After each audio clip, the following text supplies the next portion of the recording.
Y&R the Restless Spoilers reveal the panic scene where Sharon and Phyllis wake up locked in a dark room, panicking about what is happening.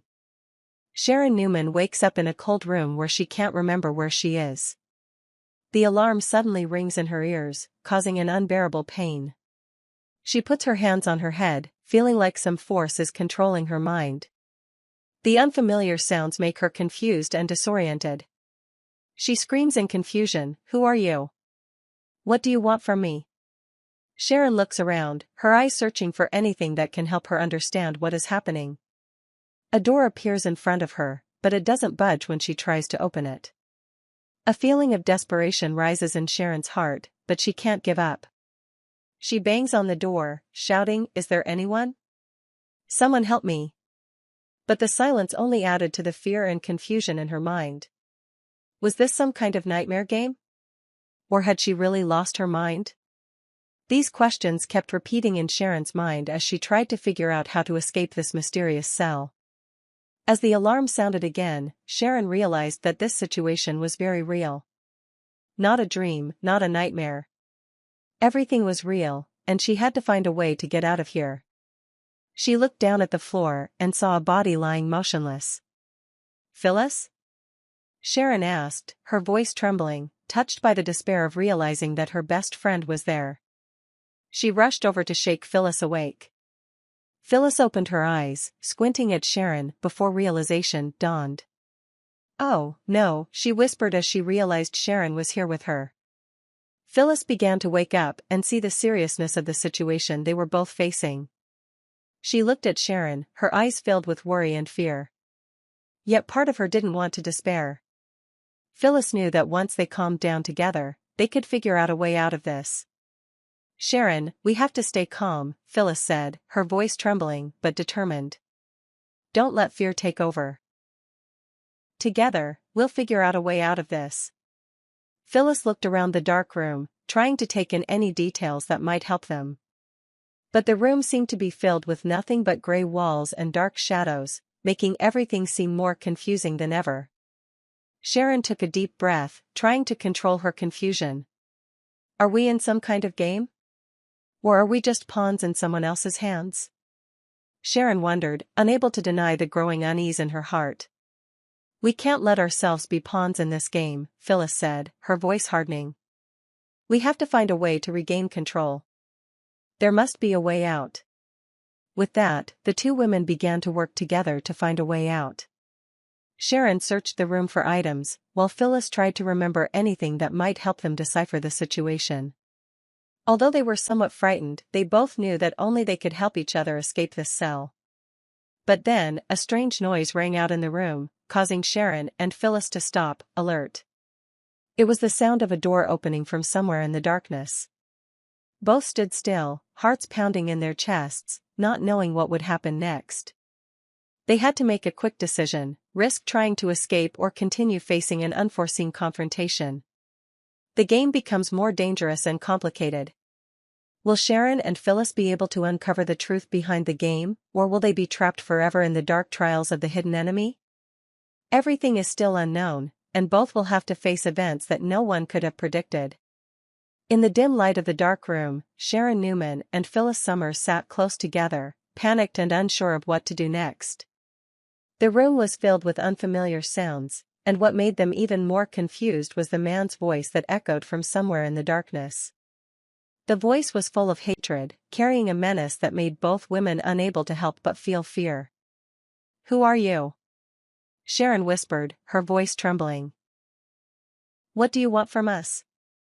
But her question was not answered, only a thick silence filled the room. Phyllis looked around, trying to find any clue that could help them escape this situation. Her hands shook as she rummaged through a nearby basket. After a hasty search, she found a small paper clip, but it seemed too weak to do much good. She tried to use the paper clip to unlock the door, but after a few seconds, the paper clip broke in her hands. Phyllis sighed, frustration and exhaustion taking over. "We need another plan," Phyllis said, trying to stay calm. "If we keep going like this, we won't get out." Sharon saw a bookshelf ahead. She walked over and looked at the neatly arranged books. Each one was labeled property of Havenhurst Psychiatric Clinic. Sharon felt a sense of unease rise in her. Psychiatric clinic, she thought, and a wave of anxiety flooded her mind. Where was this place? Why were there books like this? Was what was happening real? We have to find a way out of here, Sharon said, turning to look at Phyllis. Both women sat down on the floor, leaning against the cold wall. Phyllis looked at Sharon and asked, Sharon, do you remember where you were before you woke up? Sharon sighed, her eyes looking far away. I don't remember. But one thing I'm sure of, I don't remember how I got here. She bowed her head, a sense of confusion and disorientation spreading through her. But one thing I'm sure of is, this isn't a normal dream. This is a real nightmare. Phyllis nodded, then leaned her head back against the wall, her eyes full of worry. I have wild dreams too. But I don't think we're just dreaming. We have to do something. Both women were silent for a few seconds, each lost in their own thoughts. They were both thinking of their families, the children they loved, and their worried relatives. Sharon sighed, her eyes glistening with sadness. My children are definitely worried. I just hope they're not in danger. My daughter is too, Phyllis said, her voice full of confidence. I don't know how to protect them when I can't protect myself. Sharon looked around and saw a phone lying on a nearby table. She hurried over and tried to pick it up, but was surprised to find that there was no signal. No signal, Sharon muttered. Do you see anything? Phyllis sighed. I just hope we can find a way to contact the outside world. But at the moment, they knew that any help seemed far away. Sharon continued searching the room, and finally found a bag of canned food and a can opener. She opened the bag and took out a can of food, but Phyllis looked worried. I need to drink water, Phyllis said weakly. We can't survive without water. Sharon looked at the bottle of water on the table, but then stopped. You can't drink water, Sharon said. We don't know if the water is drugged. I don't want to risk it. Sharon put her hand over her mouth, feeling like something was wrong waiting for them. Phyllis looked at Sharon with annoyance, but also understood that in the current situation, any decision could determine their survival. We need to think of something, Phyllis said, her voice hardening. We can't just sit here. The two women looked at each other, their eyes filled with determination and anxiety. Although they didn't know what would happen next, they both knew one thing: they couldn't give up. Sharon and Phyllis weren't going to let themselves be trapped in this dangerous game without a fight. In the pitch-black darkness of the room where Sharon Newman and Phyllis Summers were being held, the tense moments pushed them into a state of panic, but at the same time, they had to fight to protect themselves. The dim light and stuffy air made it impossible for them to see clearly what was going on around them, but the sound of the alarm bell rang steadily, like a reminder that everything was not okay. At the same time, a voice came from somewhere in the darkness, full of coldness and hatred, making both of them unable to help but feel scared. Who was this person? What did he need from them? This question kept swirling in Sharon and Phyllis's minds, but no one answered. Since waking up in this strange room, Sharon and Phyllis had only one goal: to find a way to escape from here. They knew that calmness and intelligence would be the only weapons they had against this anonymous adversary, even though they had no idea of his true motives or plans. In a moment of silence, Phyllis turned to Sharon and asked, Sharon, have you ever been this calm before, especially in a situation as dire as this? I think about Ian and Jordan's senseless deaths, and Heather Stevens, all those losses, everything comes to mind. Phyllis looked at Sharon, her eyes filled with complexity and pain. Old memories, lost friends, all of it was like dark clouds in her mind. Sharon sighed, her eyes sad as she remembered the past. When I look back on this and realize that my free will was taken away, it feels like there's a stain that can't be washed away. It'll always be with me, and I don't know if I can get over it. Sharon paused, looking up, her eyes filled with determination. But we have to move on, Phyllis. We can't keep living in the past. Phyllis looked at Sharon and nodded. She knew Sharon was right. If they kept letting the past control them, they would never be able to escape the bonds that were binding them to this room. Sharon, I want to get out of here. We can't just sit here and wait. We have to find a way to get out of here and never see him again. Sharon looked up at Phyllis and asked, are you ready to use all your energy to get out? We can do this, right?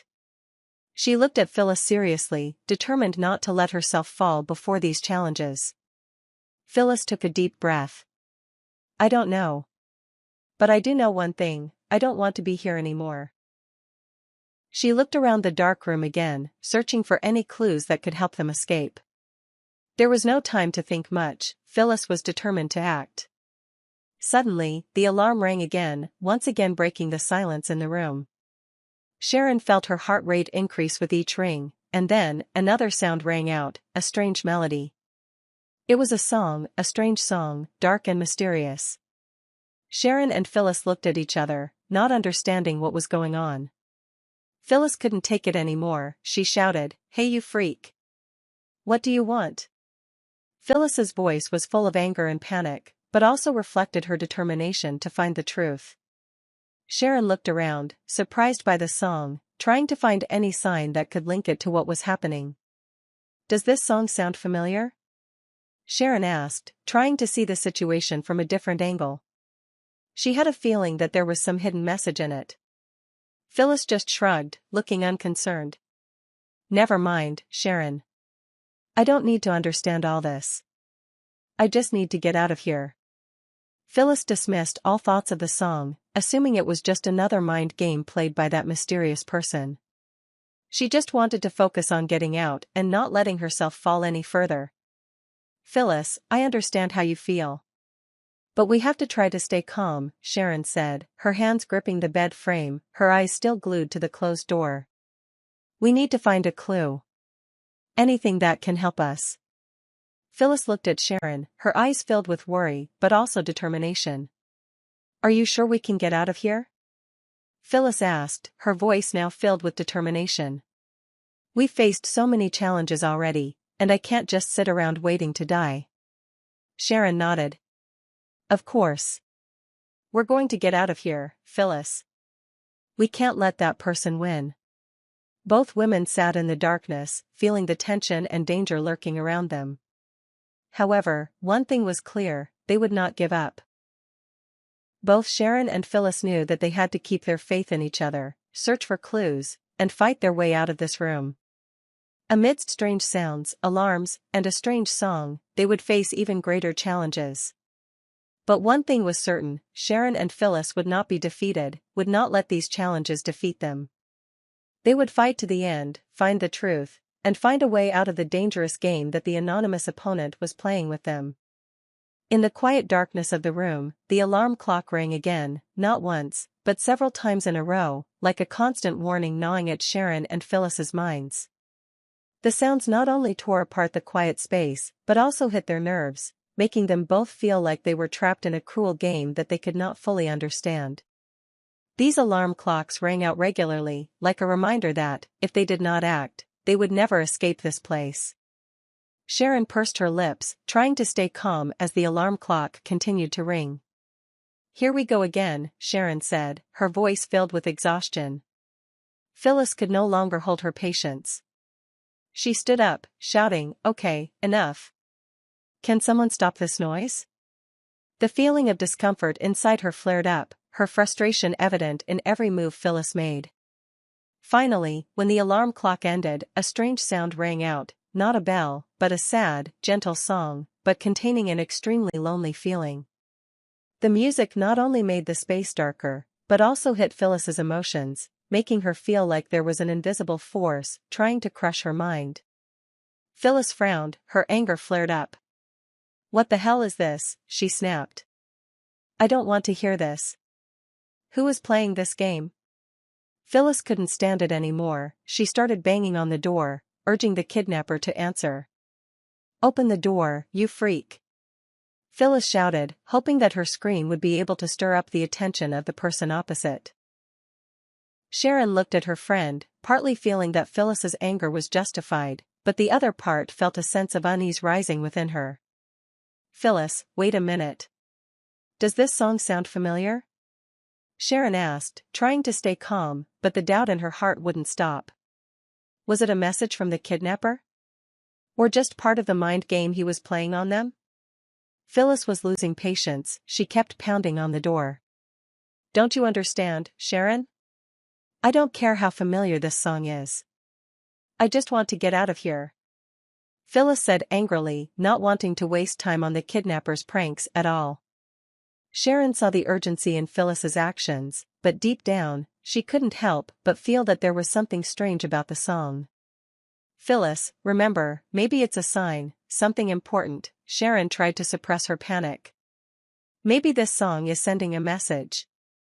Phyllis just shook her head, not wanting to hear any more. This is strange, she said. We don't have time to analyze this song. I just want to get out. When the song ended, an eerie silence fell. Sharon didn't hesitate, she turned back to look at the door once more, then spoke with unmistakable determination. Kidnapper, she said, her voice firm, we're listening to you, and we want to know what this game is. What do you want from us? A series of strange noises rang out from the speakers, and a voice spoke out, but it wasn't a normal voice. This voice was carefully disguised, difficult to identify, but still carried an indescribable coldness. You just do what I say, the voice said softly, not revealing any emotion. As for my name, that's something you don't need to know. Sharon felt a shiver run down her spine when the voice rang out. She knew that this wasn't just a simple game, but a dangerous challenge, one that could decide her and Phyllis's fate. What should we do? Sharon asked, trying to stay calm and assert her authority. The voice from the loudspeaker continued, cold and menacing, you must work together. Only cooperation can help you survive. The voice paused for a moment and then continued, the only reward is survival. Don't make any mistakes. Sharon and Phyllis were stunned, unable to believe their ears. Survive? What do you mean? Phyllis asked, slightly confused. But there was no answer to that question, only silence. The only thing they were sure of was, the kidnapper was watching them, observing their every move. At that moment, Sharon noticed something else, a small surveillance camera installed right on the ceiling, pointed straight at them. She realized that they were not only being watched, but also part of a larger game, where their every move could decide life or death. Both Sharon and Phyllis know that, in order to survive, they must find a way out of this place. But no one can predict what their opponent will do next, or whether they will be able to find a way out. Only one thing is certain, this confrontation will be a harsh test, and only those strong enough will be able to overcome it. Will Sharon and Phyllis be able to escape this mysterious prison? Or will they become pawns in the hands of their captors, never to see the light of day again? The answer can only be found when they begin to cooperate and face the dangerous challenges ahead.